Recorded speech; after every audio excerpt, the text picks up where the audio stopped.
Birinchi raqamli valyuta kurslari kanaliga xush kelibsiz. Bugun 24-fevral 2026-yil sanasida O'zbek so'mining valyuta kurslari bilan tanishib chiqamiz. AQSh dollari 23 so'm 34 tiyinga oshdi. 1 AQSh dollari 2236 so'm 13 tiyin bo'ldi. Endi 100 AQSh dollari 1.223.613 so'm bo'ldi. Oxirgi oyda AQSh dollari 1.3% ga oshdi.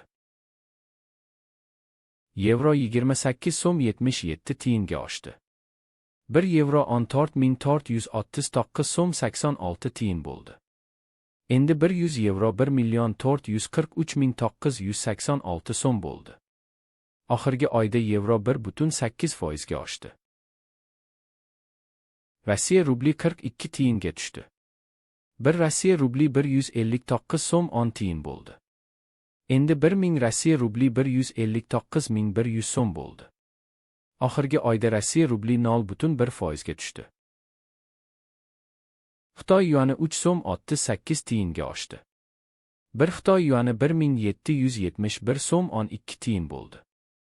Endi 1000 Xitoy yuani 1.771.120 so'm bo'ldi.